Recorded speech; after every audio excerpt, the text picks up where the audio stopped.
بلال صاحب از قلم شکیل احمد چوہان۔ ایک ہفتے بعد بلال نے اپنے اسکول کا سنگ بنیاد اپنی نانی کے ہاتھ سے رکھوا دیا تھا۔ تعمیر کا کام زوروں سے شروع ہو گیا تھا۔ سارا مٹیریل بلال نے فراہم کرنا تھا، باقی ساری ذمہ داری العزیز کنسٹرکشن کمپنی کی تھی۔ جون کا مہینہ شروع ہو چکا تھا۔ کچھ اسکولوں میں گرمیوں کی چھٹیاں ہو چکی تھیں اور کچھ میں ہونے والی تھیں۔ توشی نے ایک دن محسن کو خوشخبری دی کہ وہ ماں بننے والی ہے۔ محسن اور اس کی ماں کی خوشی کا کوئی ٹھکانہ نہیں تھا۔ نوشی اور ولید اپنے ہنی مون سے واپس لوٹ چکے تھے۔ Parties, dinners, fashion shows, concert ان دونوں کا روز کا معمول تھا۔ ولید نے واپسی پر ناہید سے اور پیسے لیے۔ فضول خرچی قارون کے خزانوں کو بھی کھا جاتی ہے۔ ایک دن رات کو ولید نے نوشی سے کہا تھا، نوشی ہماری شادی کو 3 ماہ ہو چکے ہیں، بہت انجوائے کر لیا، اب کچھ کام بھی کیا جائے۔ میری جو سیونگ تھی سب ختم ہو گئی ہے۔ ولید یہ بول کر پریشانی سے صوفے پر بیٹھ گیا۔ نوشی نے دیکھا تو وہ اس کے پاس آئی اور اس کے پہلو میں بیٹھ گئی۔ تم پریشان کیوں ہوتے ہو؟ میرے پاس بینک میں 8-10 کروڑ پڑے ہیں، وہ لے لو۔ نوشی نے تسلی دی تھی، نوشی 8-10 کروڑ سے کیا ہوگا؟ تمہیں پتا ہے جس دن سے ہماری شادی ہوئی ہے 3 ماہ میں 7 کروڑ خرچ ہو گئے ہیں۔ ویسے بھی مجھے تمہارے پیسے نہیں چاہیے، کروڑوں کی جائیداد ہے، میرے حصے میں آتی۔ مجال ہے پیر داؤد ہاشمی میرے والد محترم اس میں سے کچھ دیں۔ کہتے ہیں گاؤں آ جاؤ اور گدی سنبھال لو، وہی چھوٹی سوچ۔ چاچو عقیل ہاشمی کو دیکھو کہاں سے کہاں پہنچ گئے۔ ایک سرامکس کی فیکٹری تھی اور اب 3 ہیں۔ ان کے بیٹے کو دیکھو، نالائق۔ چاچو کہتا ہے بزنس پر توجہ دو، اور وہ جناب سنا ہے کسی موچی کے پاس بیٹھتا تھا۔ ولید کا یہ جملہ سن کر نوشی کو ان 3 ماہ میں پہلی بار بلال یاد آیا تھا۔ وہ بھی کسی موچی کے پاس جایا کرتا تھا۔ میں بزنس کرنا چاہتا ہوں، ولید یہ بول کر وہاں سے چلا گیا، اور نوشی پریشان کھڑی اپنے شوہر کو جاتا ہوا دیکھ رہی تھی۔ جمال اور ناہید کو خبر تھی کہ جہاں آرا بیگم اور توشی بلال سے ملتی رہتی ہیں، مگر وہ دونوں خاموش تھے۔ توشی اب کسی کی بیوی تھی اور اس کا شوہر بلال کا بہت اچھا دوست تھا، اور جہاں آرا بیگم کی بات تھی وہ دونوں جانتے تھے کہ وہ بلال کو کسی قیمت پر نہیں چھوڑ سکتی تھیں۔ جہاں آرا بیگم اور توشی نے بلال کے لیے بہت ساری لڑکیاں دیکھی، ان دونوں کی نظر معروف پر جا کر ٹھہر گئی، مگر انہوں نے فرح سے کسی قسم کی بات نہیں کی تھی۔ وجہ یہ تھی پہلے وہ بلال سے پوچھنا چاہتی تھی، اور بلال کا سارا فوکس اپنے اسکول کی بلڈنگ پر تھا، اس لیے بات ایک ڈنر سے آگے نہیں بڑھ سکی۔ جب فرح نے بلال کی نانی اور کزن کو کھانے پر بلایا تھا، وہیں پر ماہ رخ پر ان کی نظر ٹھہری تھی۔ محمد طفیل نے باقی کے 5 لاکھ بھی بلال کو واپس کر دیے تھے۔ بلال نے جو روپے اپنے گھر کے لیے بچا کے رکھے تھے وہ بھی سارے وہ اپنے اسکول میں لگانا چاہتا تھا۔ سب سے پہلے بلال نے بابا جمعہ کے دیے ہوئے 20 لاکھ کو اپنے اسکول کی بنیادوں پر خرچ کیا تھا۔ گلشیر خان اور حسیب حسن ملک واپس آ چکے تھے۔ جب گلشیر خان کو سارے معاملے کی خبر ہوئی تو ایک دن جمال رندھاوا کے آفس میں گلشیر خان نے کہا، رندھاوا صاحب بہت مبارک ہو، آپ نے بچیوں کا فرض ادا کر دیا ہے۔ لیکن یہ بول کر گلشیر خان خاموش ہو گیا۔ لیکن کیا؟ خان میں پوچھ رہا ہوں، بتاؤ مجھے لیکن کیا؟ جمال رندھاوا جاننا چاہتے تھے۔ آپ نے بلال کے ساتھ اچھا نہیں کیا رندھاوا صاحب، وہ بچہ ایسا نہیں ہے۔ گلشیر خان تم بھی ایسا سوچتے ہو؟ جمال رندھاوا حیرت سے بولے، نہیں رندھاوا صاحب، میں ایسا مانتا ہوں، بلال ایسا ہو ہی نہیں سکتا، یہ کسی کی سازش ہے۔ گلشیر خان کے اعتماد نے جمال رندھاوا کو سوچنے پر مجبور کر دیا تھا۔ وہ گلشیر خان کی ذہانت کا قائل تھا ہمیشہ سے۔ خان صاحب میں اگلے ہفتے امریکہ جا رہا ہوں، 1-1.5 مہینہ لگ جائے گا وہاں پر۔ میرے واپس آنے تک آپ اس سازش کا پتہ لگائیں، واپس آتے ہی مجھے ساری رپورٹ چاہیے۔ جمال رندھاوا سوچتے ہوئے بولے تھے، انشاءاللہ رندھاوا صاحب، میں بلال پر لگی اس تہمت کی حقیقت سامنے ضرور لے کر آؤں گا، انشاءاللہ، گلشیر خان نے یقین کے ساتھ کہا تھا۔ کیا سوچ رہے ہو ولید؟ میں دیکھ رہی ہوں پچھلے چند دنوں سے تم چپ چاپ ہو، ہم کہیں باہر بھی نہیں گئے۔ نوشی نے فکر مندی سے پوچھا، کتنے دن ہو گئے ہیں؟ تم نے مجھے کوئی گفٹ بھی نہیں دیا۔ ولید نے اپنی شادی کے بعد سے نہ جانے کتنے پرفیومز نوشی کو گفٹ کیے تھے، شاید ہی کوئی فرانسیسی سینٹ ہو جو ولید نے نوشی کو گفٹ نہ کیا ہو۔ کیوں نہ کرتا؟ اس کی ماں کا پیسہ جو تھا، کون سا ولید کی اپنی جیب ہلکی ہو رہی تھی؟ نوشی اس سب سے بے خبر تھی۔ نوشی میرا ایک دوست ہے، دبئی میں اس کا پرفیومز کا بزنس ہے، کل کی بات ہے یہاں پر دھکے کھاتا تھا اور آج بہت بڑا بزنس مین ہے۔ وہ اپنے بھائی کو بھی بزنس شروع کر کے دینے لگا ہے۔ اس نے مجھے آفر کی ہے کہ ہم پارٹنرشپ کر لیتے ہیں۔ 20 ملین درہم کی انویسٹمنٹ ہے، 10 ملین درہم اس کے اور 10 ملین درہم میرے۔ میں نے پیر صاحب سے پیسے مانگے تھے، وہ دینے کو تیار نہیں۔ چاچو کے پاس گیا تھا، وہ کہنے لگے اپنے باپ سے لو، اس کے پاس بہت پیسہ ہے۔ 10 ملین درہم، نوشی نے خود سے کہا۔ جی ہاں، 10 ملین درہم یعنی 27 کروڑ روپے۔ میرے پاس خود کے 7 کروڑ تھے، وہ میں نے۔ ولید یہ کہہ کر خاموش ہو گیا۔ میرے پاس 10 کروڑ ہیں، وہ تم لے لو، میں نے بینک سے پتہ کیا تھا۔ نوشی نے کہا، پہلی بات تو یہ 10 کروڑ سے کچھ نہیں ہوگا، اور دوسری بات مجھے تم سے پیسے نہیں لینے۔ تمہارے گھر والوں کو پتہ چلے گا تو وہ کیا سوچیں گے میرے بارے میں؟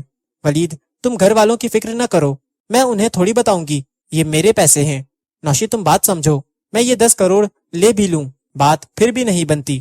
ولید نے بیزاری سے کہا، میرے نام پر 2 پلازے اور 2 گھر ہیں، تم انہیں بیچ دو، ان کے پیپر بینک لاکر میں رکھے ہوئے ہیں، میں کل تمہیں لا دوں گی۔ پراپرٹی کے سارے پیپرز وغیرہ تم خود ہی دیکھ لینا ان کا کیا کرنا ہے۔ میں نے تمہیں بتایا تھا یہ گھر میرا نہیں ہے، رینٹ پر ہے۔ ولید نے پریشانی سے کہا تھا، مجھے معلوم ہے، تم نے ذکر کیا تھا میرے چھوٹے والے گھر ہم لوگ شفٹ ہو جاتے ہیں۔ نوشی نے مشورہ دیا تھا، لوگ کیا کہیں گے؟ بیوی سے روپے بھی لیے ہیں بزنس کے لیے، اور اسی کے گھر میں بھی رہ رہا ہے، اور آنٹی کیا سوچیں گی میرے بارے میں؟ وہ تو مجھے بڑا خوددار سمجھتی ہیں۔ نوشی تم رہنے دو، میں کچھ اور دیکھتا ہوں، ولید نے مکاری سے کہا تھا۔ ولید، کسی کو کانو کان خبر نہیں ہوگی اس بارے میں، پاپا اور توشی جانتے ہیں۔ پاپا ویسے بھی 1-2 دن کے بعد امریکہ جا رہے ہیں، اور توشی نے پچھلے 3 مہینے سے مجھ سے کوئی رابطہ نہیں رکھا ہے۔ ماما اور شعیب بھائی کو صرف اتنا پتا ہے کہ پاپا نے ہم دونوں بہنوں کے نام پر کچھ خریدا ہے، ماما کو ڈیٹیل کا نہیں پتا۔ ولید، تم نے ان 3.5 مہینوں میں مجھے زمانے بھر کی خوشیاں دی ہیں، جو میں نے مانگا تم نے لا کر دیا، جیسا میں نے کہا تم نے وہی کیا۔ تم سے شادی سے پہلے میں ڈری ہوئی تھی، تم نے میرے سارے ڈر، سارے خدشے دور کر دیے ہیں۔ مجھے تم پر پورا اعتماد ہے، تم جو کچھ کر رہے ہو صرف میری خوشی کے لیے، پلیز میری بات مان لو۔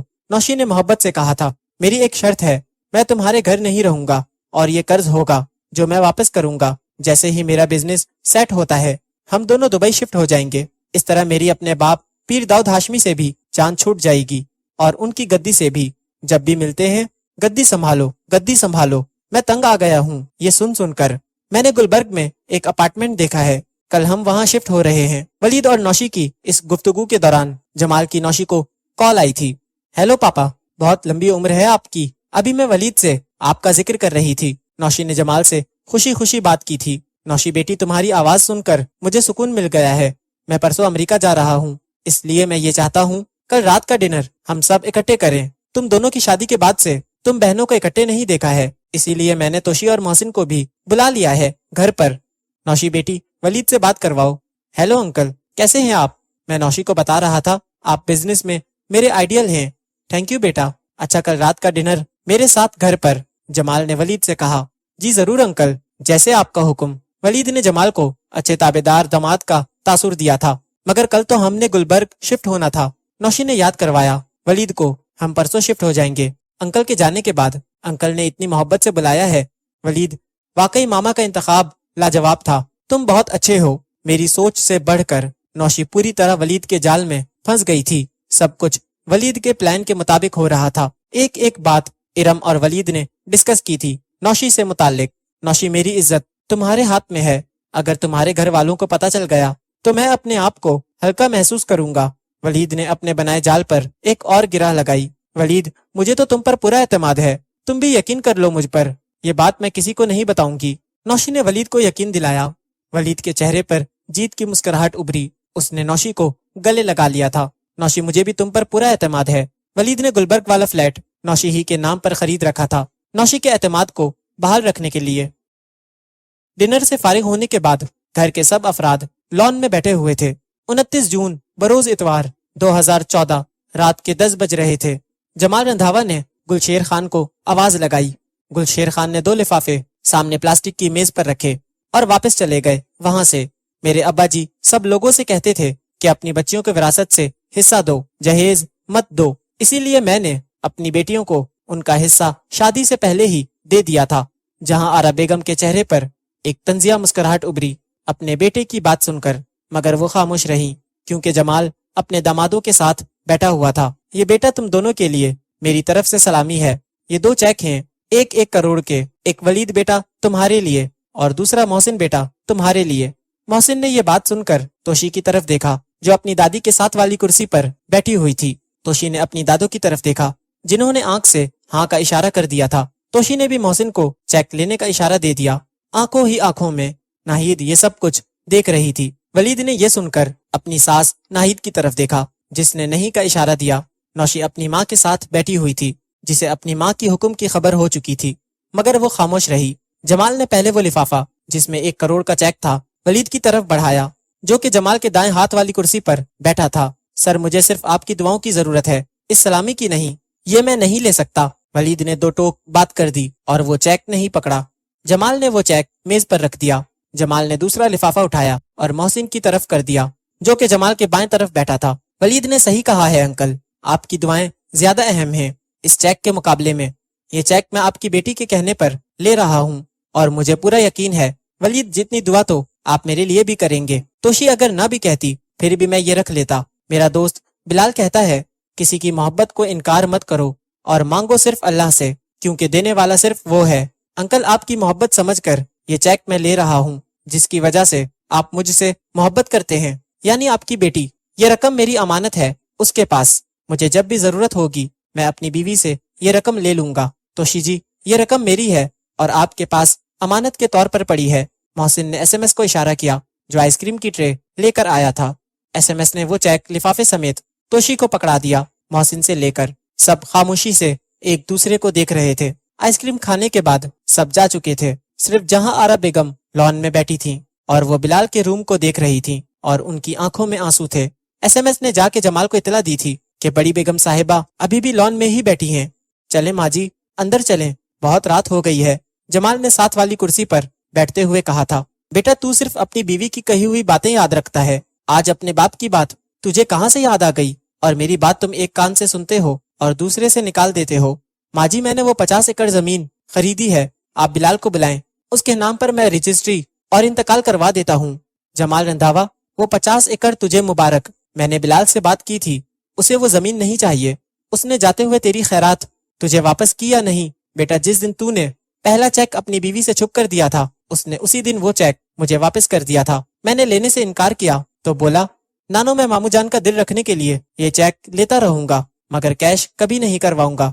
ایسا ہی تھا، ورنہ میرا بچہ اتنی تنگی سے گزارا نہ کرتا۔ جمال رندھاوا، تیرا باپ کہا کرتا تھا عورت کی طرح مرد بھی 4 رشتے نبھاتا ہے، نہ تو جمال تم اچھے بیٹے بن سکے اور نہ ہی اچھے بھائی۔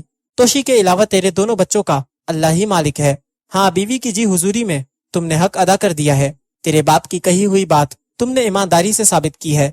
ماں جی، باتوں سے گزارا نہیں ہوگا، جوتا پکڑیں اور اس رن مرید کو ماریں۔ جمال رندھاوا روتے ہوئے اپنی ماں کے قدموں میں گر گیا تھا۔ جمال رندھاوا زور زور سے رو رہا تھا۔ جہاں آرا کی ممتا جاگ اٹھی، انہوں نے جمال کو اٹھایا اپنے قدموں سے اور اپنے سامنے کرسی پر بٹھایا۔ جمال، اب بھی اپنے گھر کو بچا لو، میں مزید چوکیداری نہیں کر سکتی، تمہارے بیٹے کے لچھن ٹھیک نہیں ہیں۔ میں کل بلال کے پاس جا رہی ہوں، ہمیشہ کے لیے۔ جہاں آرا بیگم نے اپنا فیصلہ سنا دیا تھا